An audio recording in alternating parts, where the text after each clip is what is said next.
Muito boa noite, com muito prazer que nós começamos mais um programa Direção Espiritual. A vida nos ensina, a duras penas, que a santidade nasce de uma humanidade bem vivida. Eu sei que às vezes a gente já escutou discursos religiosos que desvinculam a humanidade da santidade. Eu sei que às vezes você pode até ter sido vítima de discursos muito desonestos, de pessoas que até pregaram uma santidade sem considerar a sua humanidade. É mais fácil até a gente acreditar numa santidade que não passe pela humanidade. Mas quando a gente identifica que a santidade é o aprimoramento do humano, retirar os excessos para fazer prevalecer a boa parte, né? Ou até mesmo esculpir, lapidar. Da mesma forma como o garimpeiro precisa identificar no meio de tantos cascalhos a pedra preciosa, e depois de identificá-la, porque ela no momento em que ela é bruta, ela não parece uma pedra preciosa. Mas é o processo de lapidação que vai fazer com que os excessos exteriores possam mostrar a beleza que a pedra possui. A nossa vida é a mesma coisa. Eu preciso ter a consciência que a minha lapidação, ela vai acontecer diariamente, pela graça de Deus e também pelo meu empenho. Também sou uma pedra bruta que precisa ser lapidada. Você também é uma pedra bruta que precisa ser lapidada. A isso nós chamamos de santidade, que é a vivência de uma experiência de retirar os excessos de tudo aquilo que nos impede de fazer brilhar a pedra interior. Nós somos muitas vezes cheios de cascas que impedem o nosso brilho. Cascas que foram colocadas pela vida, pelas escolhas erradas que nós fizemos, pelas influências negativas que as pessoas tiveram sobre nós, né? Quantas vezes nós encontramos pessoas machucadas porque tiveram as influências erradas, sofreram as influências erradas. Às vezes pessoas que são vítimas de relacionamentos que ofuscaram o brilho. Talvez você já tenha experimentado isso na sua vida. Viveu um relacionamento, uma pertença que ofuscou o seu brilho, que lhe fez esquecer a pedra preciosa que você é. A vida é assim. A gente não tem que se sentir vítima, viu? A consciência tem que nos ajudar a compreender. Quando você toma consciência de que você foi vitimado por alguém, essa consciência tem que lhe fazer tomar uma postura, né? Assumir uma postura. Então tá bom, eu quero modificar. Eu não quero mais levar comigo esses pesos que o outro deixou em mim. E a conversão é justamente esse processo humano que nós fazemos à luz da fé, auxiliados por Deus. Eu creio em Deus e eu creio que Ele vai me iluminar no meu dia a dia, para que, orientado pela sua palavra, para que, motivado pelos seus sacramentos, eu tenha coragem de olhar para as minhas misérias e, a partir delas, querer a santidade. É uma miséria sob domínio que nós transformamos em virtude. Não é verdade? Quando você consegue dominar você mesmo. É o maior desafio, minha gente. Às vezes a gente quer muito dominar o outro, quer dominar o mundo. O maior desafio é a gente dominar a gente.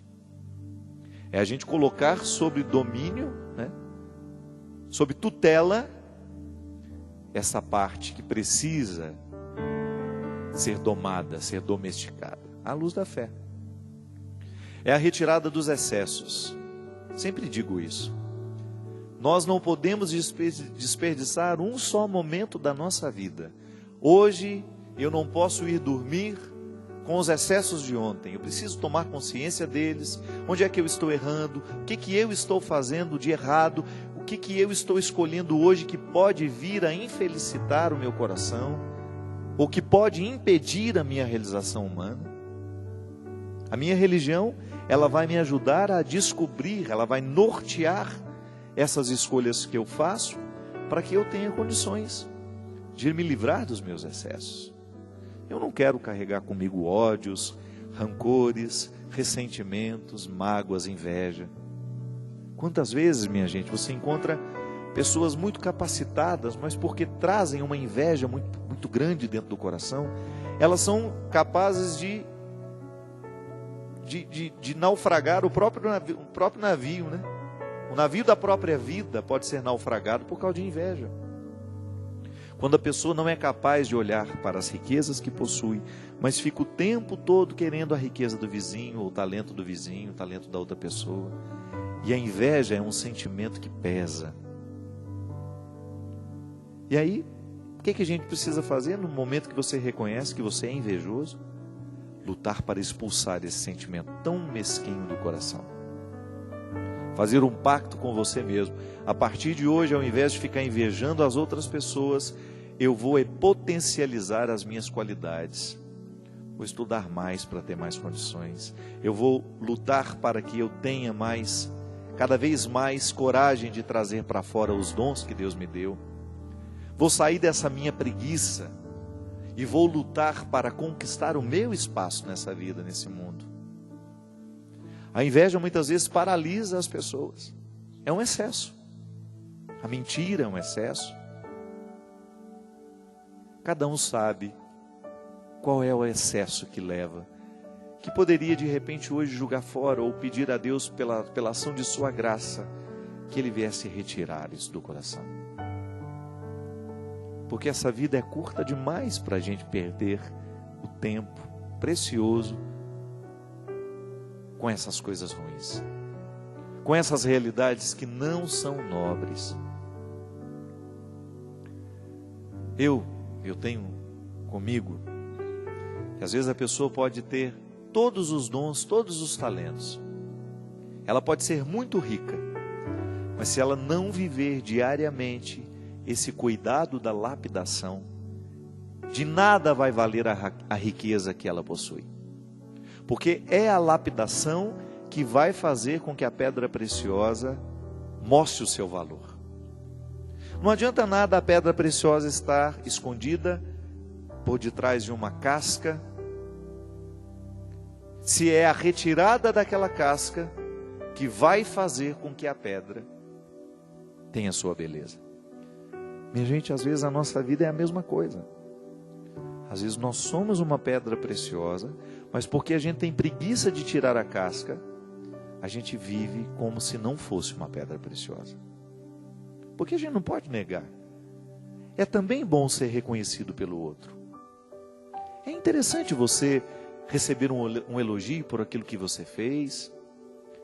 Mas antes disso, antes de ser bom receber o elogio que o outro nos faz, é ainda mais fundamental você reconhecer que você está no caminho certo. Essa é a primeira retirada de casca que você pode fazer para que a pedra preciosa que há em você brilhe para o mundo. É você viver este processo íntimo de amorização.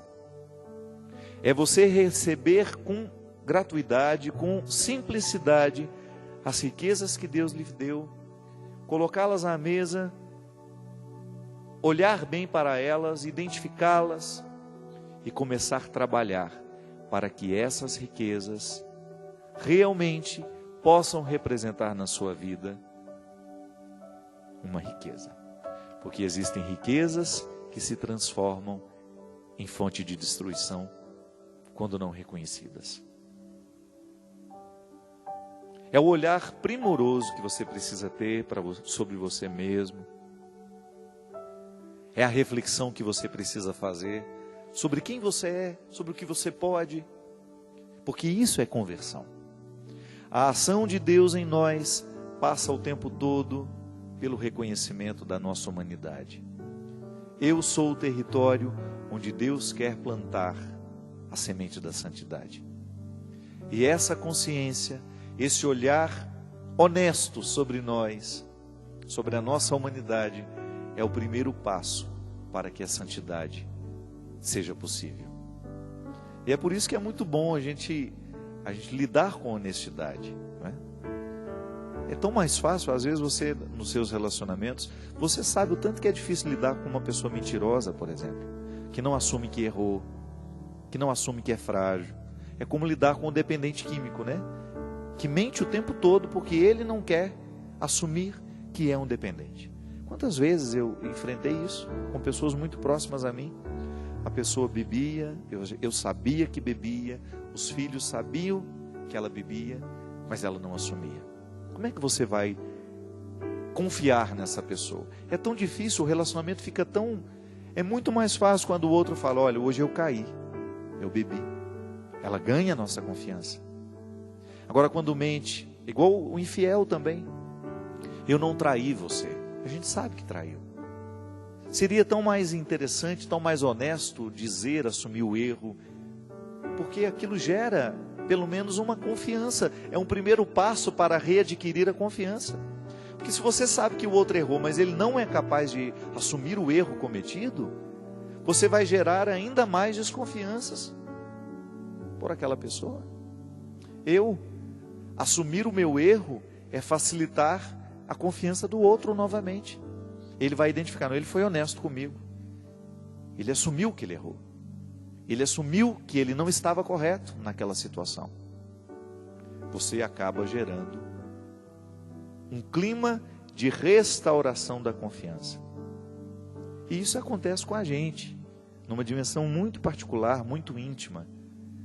Não adianta você negar para você mesmo a sua fragilidade, os seus defeitos. Não adianta você querer se defender de você mesmo.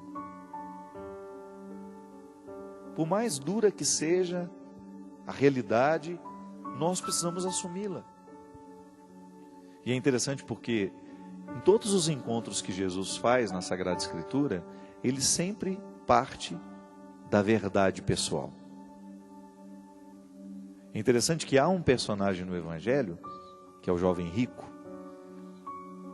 Quando Jesus o interpela, né, ele pergunta para Jesus, o que eu posso fazer para poder segui-lo, para receber o reino de Deus? Aí Jesus fala, vai, vende tudo que tens, entrega aos pobres e depois vem conversar comigo. É interessante porque Jesus não está falando só de uma riqueza material. Jesus fala de renunciar a si mesmo. O que é renunciar a si mesmo? Veja bem que interessante. Porque não é só deixar o apego material, que muitas vezes nos infelicita e que gera que pode criar muitos problemas para nós. É claro que é bom a gente ter conforto, ter uma casa bonita, você ter um bom carro, você ter um bom emprego, você poder divertir-se. Isso é tudo muito bom. A igreja não se opõe a isso. O problema é a escravidão que o bem material pode gerar na vida da pessoa. Então Jesus recomenda que a gente não tenha esse apego, que você saiba possuir, mas depois vai dizer que a renúncia, você renunciar a si mesmo, é você ter coragem de identificar a sua verdade pessoal e nunca admitir que os seus excessos venham lhe dominar. E é interessante porque até a capacidade de lidar com liberdade com a matéria nasce nessa capacidade de você ser livre. Sabe, minha gente, a liberdade interior, ela é uma riqueza maravilhosa. Porque quando a gente a assume, nós vamos sofrer menos. Não é que a gente vai ter menos problema, é que vai modificar a maneira como nós olhamos para as coisas. Eu tenho pensado muito sobre isso, sabe? E nós sermos capazes de relativizar o sucesso que a gente faz, por exemplo. Quem é capaz, de repente você teve aí uma ascensão, você foi muito reconhecido, você fez um brilhante trabalho lá na sua empresa, você galgou os altos postos da administração, você é um político renomado, você é um artista renomado. Saber viver isso como temporário, sabe? Vai passar. Vai chegar um momento que você não estará mais em primeiro lugar, você não vai ser a pessoa mais importante. E olha, eu vou te falar uma coisa, é tão bonito quando você encontra alguém que é capaz de viver isso com sabedoria, que é capaz de retirar de cena, viveu bem aquele momento, aproveitou as oportunidades que teve e depois não se prostitui, sabe? Não se vende para poder estar o tempo todo em primeiro lugar, para ter aquele reconhecimento o tempo todo. Não. Você ser capaz de ocupar-se com as miudezas do seu dia a dia e ser feliz ali. Não é só sendo o número 1, o primeiro lugar, o mais isso, mais aquilo, não. Você ficar satisfeito quando tudo isso passar, porque você é livre de você mesmo. Você é capaz de renunciar a si mesmo. Isto é, eu sou capaz de viver aquilo que eu posso e ficar satisfeito, feliz com a boa parte da vida que naquele momento eu estou podendo extrair. Isso é nobre demais. E não é para qualquer um, e a gente não aprende isso da noite para o dia, não. Isso é um aprendizado que só Deus pode nos dar. A grandeza da alma, sabe? A grandeza de espírito, que uma espiritualidade bem vivida pode nos fornecer. Eu estava lendo, ultimamente li muito, sobre a espiritualidade oriental, tão diferente da nossa. O ocidental, ele é tão apegado à matéria, ele é apegado ao milagre, ele é apegado ao sinal. Os orientais não. Os orientais são mais livres. E porque são mais livres, eles têm uma facilidade maior do que nós de assimilar o sagrado sem a necessidade da matéria que o sinaliza. Então, eu vivo a experiência do sagrado em todos os lugares que eu estou, porque eu sei que ele me perpassa. Nós ocidentais temos muita necessidade. Foi aqui que Jesus morreu, foi aqui que ele ressuscitou, foi aqui que ele fez esse milagre. Então o tal santo foi canonizado porque realizou aquele milagre, está aqui a pessoa que foi curada. Se você for pensar, isso pode ser escravidão interior. A gente ter necessidade do sinal concreto pode ser sinal de uma escravidão interior.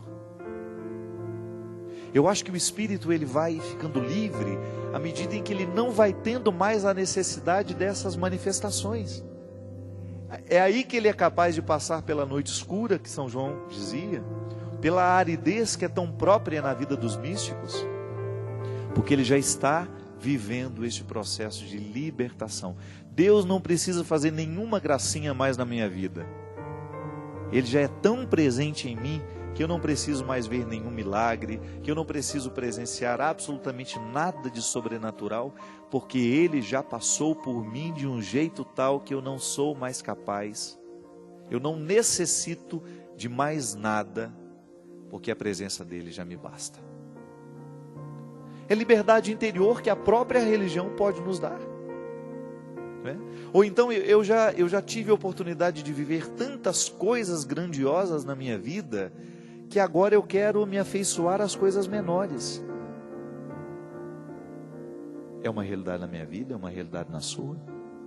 Padre, mas eu nunca vivi coisas grandiosas, eu sempre tive um cotidiano tão absolutamente normal. Quem disse que você não viveu coisas grandiosas? Quem disse que o seu cotidiano não é grandioso? Vai ver que você tem um cotidiano grandioso, mas tem um olhar miserável. Aí porque você tem um olhar miserável, você acaba vendo um cotidiano miserável. Mas a grandeza do cotidiano passa pela maneira como nós olhamos para ele. E vai chegar um momento em que tudo isso vai precisar ser relativizado. A velhice é um tempo em que a gente tem que relativizar, né? As disposições do corpo, não tenho mais. Tão interessante você encontrar um velhinho, né? Uma pessoa de idade, uma pessoa idosa, em perfeita comunhão com os limites do corpo, até na maneira como se veste, né? Eu não tenho nenhum preconceito, não, mas eu acho que às vezes a gente tem que até ter sabedoria na maneira como a gente se veste. Uma determinada idade, aquela idade me permite um tipo de roupa. Depois o tempo vai passar e é uma questão de sabedoria, você se adequar ao novo tempo. É a capacidade de relativizar, né? Aquelas roupas não me servem mais, porque eu estou vivendo um outro momento da minha vida. Eu sou capaz de perder, mas eu identifico que ganhei outra possibilidade. Às vezes você encontra, é aquela pessoa que quer ser eternamente jovem, né? Que não admite que o tempo passou, que vai querer o formato da juventude no momento que tem 60, 70 anos. Eu não estou falando de mentalidade, viu? Eu estou falando de muitas vezes você impor ao corpo um regime ou até mesmo uma postura, um jeito de viver que já não é mais compatível com as suas possibilidades. É sabedoria, gente. Eu vejo isso como uma sabedoria que a gente vai adquirindo e que você precisa estar atento para ter. Hoje, a sua vida lhe impõe limites e possibilidades.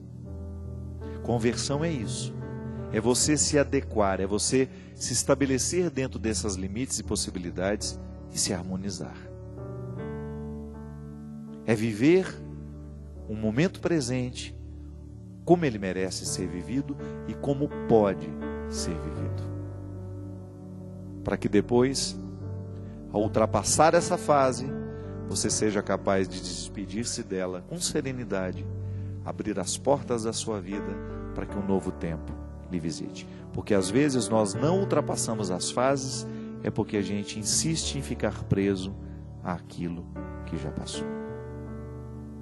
0 operadora 12 31 86 26 00. A gente vai para um rápido intervalo e a gente volta já já com o programa Direção Espiritual.